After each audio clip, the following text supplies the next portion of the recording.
Olá, então agora eu vou resolver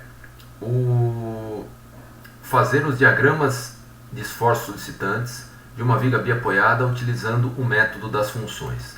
A viga é essa aqui, né? Ela está com apoio fixo em A, apoio móvel em B. Em outro vídeo eu mostrei o cálculo das reações dessa viga, que foram decompostas as forças inclinadas tal, e chegamos a essa configuração aqui, né? As reações aqui, 4,878 para a esquerda, 1,810 para baixo, 1,604 para baixo.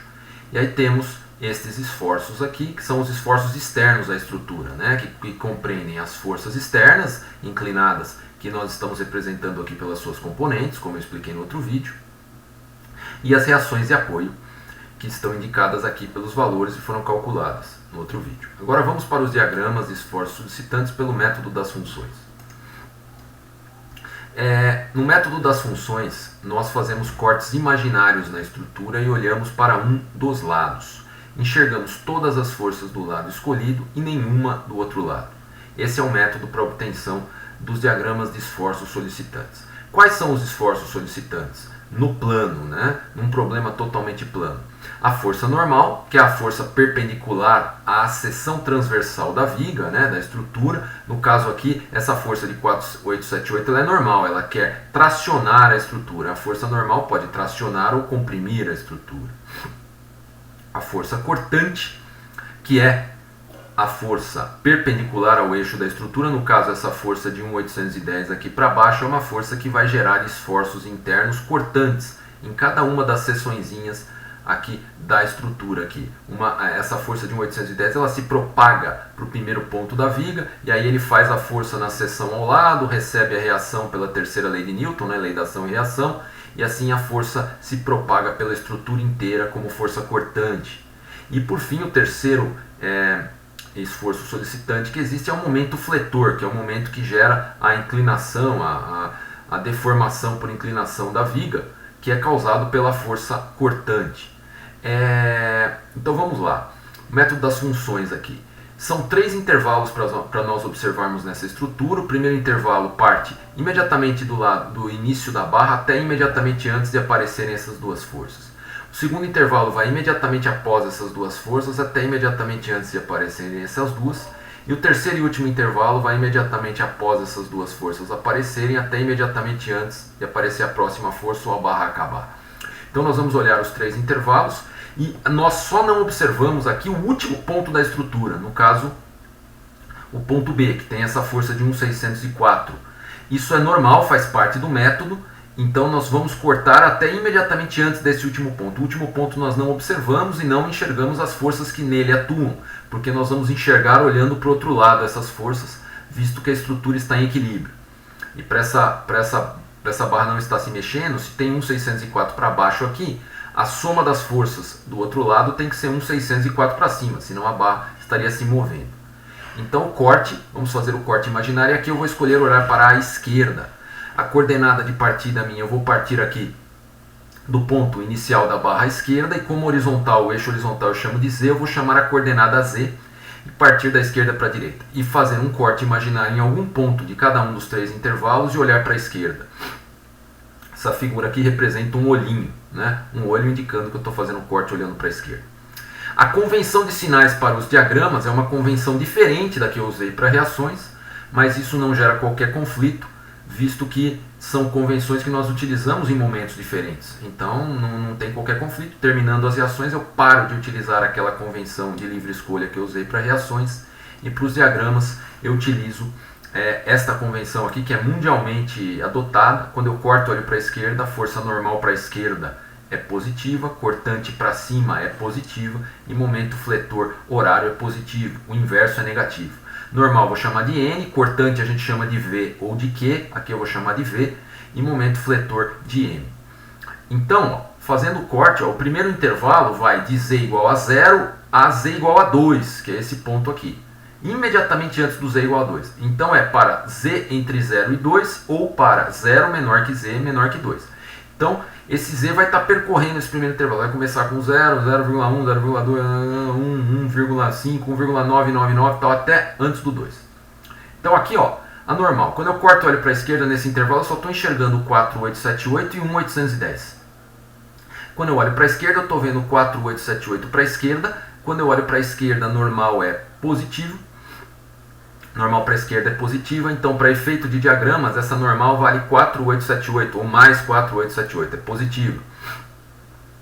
E não há mais nenhuma normal nesse trecho, o que significa que a função força normal nesse trecho é uma função constante. A força cortante nesse trecho,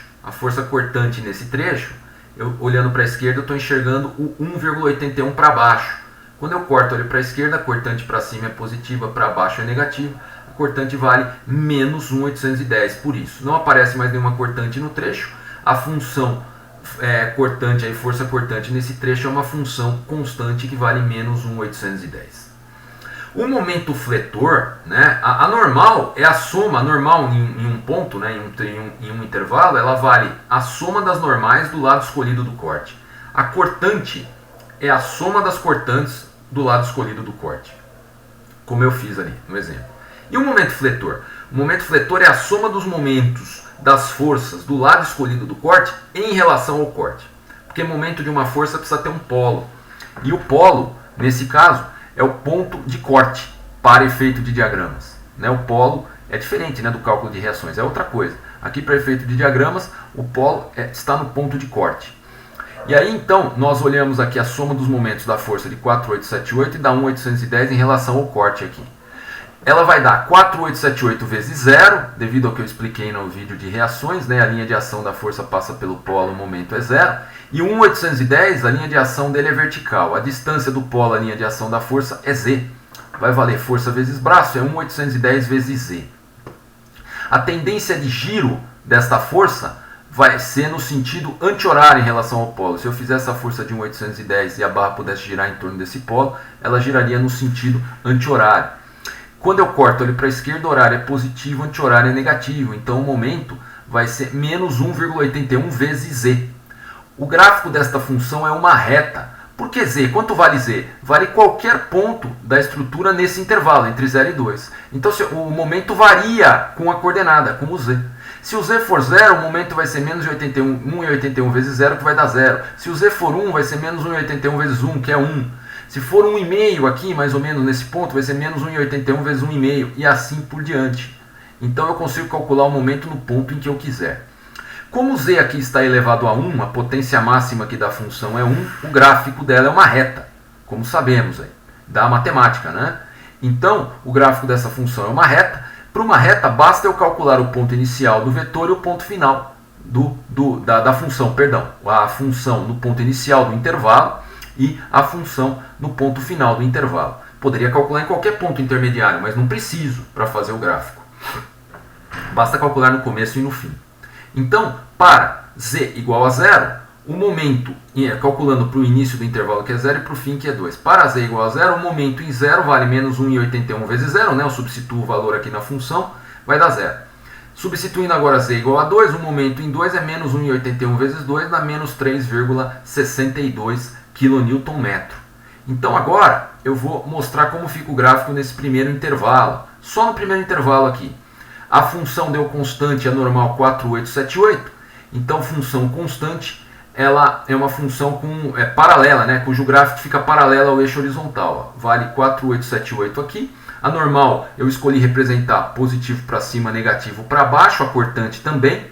Isso é uma livre escolha, o lado em que você representa a normal e a cortante. Eu representei os lados comuns aí, né? Positivo para cima e negativo para baixo nas duas.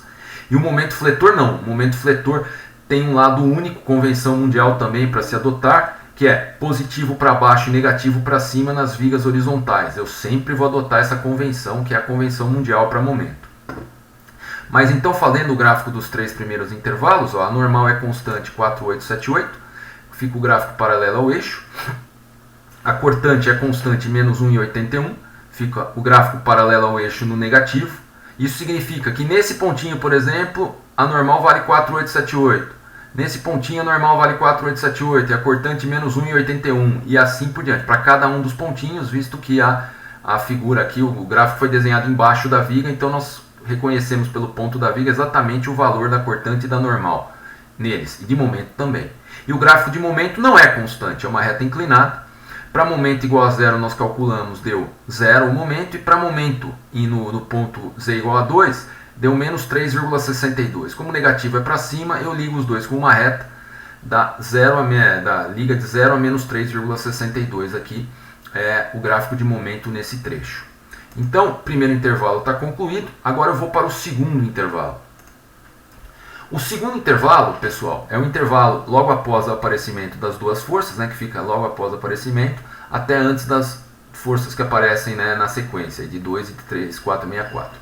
Eu faço um corte em qualquer ponto do intervalo, olho para um dos lados, eu vou olhar sempre para a esquerda, e eu enxergo todas as forças do lado escolhido do corte e nenhuma do outro lado. Então eu estou enxergando as duas forças de 1.414 e continuo enxergando as forças de 4.878 e 1.810. O que eu deduzir quando eu cortar nesse intervalo vale apenas para esse intervalo. Mas as forças que eu enxergo são todas do lado escolhido do corte, inclusive as forças dos intervalos anteriores. Então aqui, o intervalo aqui, ó, o Z eu mantive a mesma origem, o Z continua com o 0 no mesmo lugar. Então para esse segundo intervalo, o Z começa aqui, ó, o Z começa em 2 e ele anda mais 3. Então fica de 2 a 2 mais 3, de 2 a 5. Então o Z varia entre 2 e 5. Olhando aqui a normal vai ser mais 4.878, né, pela convenção aqui, a mesma convenção de sinais para diagramas. Vai ser mais 4.878 menos 1.414, porque quando eu corto e olho para a esquerda, normal para a direita é negativo. Isso vai dar 3.464 kN, que é uma função constante, né, não muda normal nesse intervalo, vale 3.464. A cortante, quando eu corto e olho para a esquerda, a cortante para baixo é negativa, então é menos 1.81, só que agora eu estou enxergando 1.414. Mais 1.414 porque está para cima. Isso dá menos 0.396, função constante também. Por fim, o momento fletor, né, o método vai se repetindo intervalo por intervalo, em relação ao que eu falei no intervalo anterior. O momento fletor é a soma dos momentos das forças do lado escolhido do corte em relação ao corte. Então aqui ó, temos 4 forças, vamos somar os 4 momentos. Deu 4.878 vezes 0, nem indiquei aqui, né, porque é um valor nulo, não é obrigatório escrever, é claro, o valor. 1,81, né, vezes Z. Tendência de giro em relação ao polo do 1,81 é anti-horário. Quando eu corto e olho para a esquerda, anti-horário é negativo, então dá menos 1,81 vezes Z. Aí tem mais 1.414 aqui vezes 0, linha de ação da força passa pelo polo, o braço é 0, então tanto faz mais 1.414 vezes 0 ou menos 1.414 vezes 0. Mais 0 e menos 0 é a mesma coisa. Então, e eu nem indiquei o valor aqui porque o valor é nulo, nem preciso indicar na função.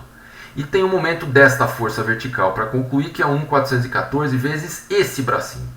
Esse bracinho, se vocês enxergarem, ele vale Z menos essa distância fixa entre as forças aqui, entre o ponto A e o ponto de aplicação da força inclinada lá, que tem as componentes aqui, 1.414. Essa distância é 2, conforme está no enunciado do problema, né? Está no enunciado do problema aqui, essa distância é 2 metros. Então, voltando aqui, nós temos essa distância fixa, é 2, e esse é o Z menos o 2. Né? Tirando esse 2 aqui, do Z, sobra esse pedaço que é o Z menos 2, que é o braço do 1.414. A tendência de giro dessa força é força vezes esse bracinho, que é 1.414 vezes Z menos 2, no sentido horário. Quando eu corto ali para a esquerda, sentido horário é positivo para diagramas. Então fica menos 1.81Z, que eu já tinha visto, mais 1.414 vezes Z menos 2. Aqui Z é igual a Z elevado a 1, né? Potência 1, aqui Z é igual a Z elevado a 1, então a potência máxima é 1, o gráfico é uma reta. Se tivesse um Z quadrado aqui, o gráfico seria uma parábola tal, e assim por diante. Né? Não seria uma reta o gráfico se o Z tivesse elevado a 2, 3 ou mais. Mas como o Z está elevado a 1, o gráfico é uma reta. Calculando para o início e para o fim desse intervalo, né? Essa função aqui vale para Z entre 2 e 5. Para Z igual a 2, o momento em 2 vale menos 1.81 vezes 2, mais 1.414 vezes 2 menos 2, que dá menos 3,62. E para Z igual a 5, o momento em 5 vale menos 1.81 vezes 5, mais 1.414 vezes 5 menos 2, que dá menos 4.808. Desenhando no diagrama, o segundo intervalo, ó, a normal deu 3.464 constante, positivo. A normal dá um salto, ó, ela é constante no trecho inteiro. O que significa isso? Significa que ela valia 4.878 no primeiro intervalo e nesse ponto ela sofre um salto instantâneo, né? A expressão muito usada no cálculo para isso é salto. a função dá um salto instantâneo para esse ponto de 3,464 e se mantém constante no trecho de 3 metros. E no segundo intervalo eu tenho a cortante valendo menos 0,396 constante, ocorre caso similar ao da normal, valia menos 1,81, ela deu um salto e foi para menos 0,396 e ficou constante no trecho inteiro. Não é uma transição por reta do 1,81 para o 0,396, nada disso, é uma transição instantânea nesse caso, pois a função ela é constante no intervalo inteiro, então no intervalo inteiro ela tem o mesmo valor. E para isso acontecer, a função dá um salto. E o momento no trecho, aqui ó, valia para z igual a 2, menos 3,62, para z igual a 5, menos 4,808. Então eu só representei aqui no gráfico, para z igual a 2 vale menos 3,62, negativo é para cima no momento, como eu já comentei, e para z igual a 5 vale menos 4,808. Então fiz uma reta aqui, a inclinação dessa reta é diferente da inclinação da reta no primeiro trecho, isso é o correto. E ligo os dois por trechos retilíneos. Aí, então, os gráficos do segundo intervalo estão concluídos. Agora falta para a gente concluir o terceiro e último intervalo. Vou continuar olhando para a esquerda, é o mesmo método que se repete. A convenção dos sinais para diagramas eu escrevi de novo aqui, é a mesma que a gente está usando, sempre vai usar essa. Vou partir do mesmo z original, do ponto de partida, o mesmo zero, e vou fazer um corte num ponto genérico do terceiro e último intervalo. Estou enxergando todas as forças, exceto 1,604 aqui, né? As forças do último ponto da barra. Então, mesmo raciocínio. O intervalo aqui varia de 5, né? Eu começo em z igual a 5 e vou até o último ponto da barra, né? Imediatamente antes do último, né? Ponto da barra, que é o z igual a 8. Então, a normal aqui vai valer mais 4,878, menos 1,414, menos 3,464, de acordo com essa convenção. Vai dar zero, normal. A cortante, menos 1,81, mais 1,414, mais 2, né? Eu estou enxergando todas essas forças aí, isso vai dar mais 1,604. E o momento vai ser menos 1,81 vezes z, o momento de 4,878, do 1,414, do 3,464 é tudo vezes zero, né? A linha de ação dessas forças aí passa pelo polo. As linhas de ação sempre passam pelo polo. Então vai ser 1,81 vezes z, tendência de giro anti-horária, quando eu corto ali para a esquerda, anti-horária é negativo, menos 1,81 vezes z. E aí nós temos 1,414 vezes esse braço aqui, que se você observar ele vale o total que é z, menos essa distância fixa que é o 2. Então vai ser 1,414 vezes z menos 2. Tendência de giro horário, quando eu corto ele para a esquerda, tendência de giro horário, isto é positivo. É mais 1,414 vezes z menos 2, positivo na convenção de diagramas. E por fim o 2 vezes esse bracinho. Esse bracinho aqui, se você observar, esse braço vai ser o z, que é o total, menos a distância fixa entre o ponto inicial da força e o ponto de aplicação da força inclinada, que é 5 metros. Da força inclinada ali de 4 kN a 30 graus. Essa força que está aplicada nesse ponto aqui. Então vai ficar z menos o 5. Tirando esse 5 aqui do z, vai sobrar z menos 5, que é o braço da força de 2. Tendência de giro anti-horária em relação a esse polo, vai ficar 2 vezes z menos 5, positivo. Né? Mais 2 vezes z menos 5, e aqui o z está elevado a 1 em todos os pontos. A potência máxima da variável, que é o z, é igual a 1. A função é uma reta, o gráfico é uma reta. Calculando para os extremos desse intervalo, para z igual a 5, você substituindo nessa função aqui, m de 5 vai dar menos 4,808. Para z igual a 8, substituindo z igual a 8 aqui, o momento em 8 vai dar 0. A menos é arredondamento aqui, né? Vai dar 0,0 alguma coisa, ou menos 0,00 alguma coisa, por causa do arredondamento aqui, que a gente arredondou para 3 casas, mas o valor exato em z igual a 8 é 0. E aí, concluindo esse exemplo, aqui, né, pelo método das funções, a normal nesse trecho ficou 0, constante igual a 0, então a força normal ela tem um salto e fica igual a 0 no trecho. A força cortante passou a ser mais 1,604 no trecho, ela tem um salto, sobe para 1,604 e se mantém constante no trecho. E o momento fletor para z igual a 5 vale menos 4,808, para z igual a 8 vale 0. Então, para z igual a 5 vale menos 4,808, continuou valendo, né, tendo o mesmo valor. E para z igual a 8 vale 0. A ligação entre os pontos é por uma reta, nesse caso, que é função de primeiro grau. Com isso, estão aqui as funções, né, dos 3 intervalos dessa estrutura, de força normal, força cortante e momento fletor, em função da coordenada z da viga. né? Então, em cada um dos pontinhos que você quiser dessa viga encontrar normal, cortante e momento, você tem que aplicar o valor de z na função correspondente ao intervalo dela, né? O intervalo que contém esse ponto. Mas o gráfico aqui indica todos os valores, né, de normal, cortante e momento, né, em todos os pontos. Esses são os diagramas de esforços solicitantes aqui dessa estrutura, obtidos pelo método das funções.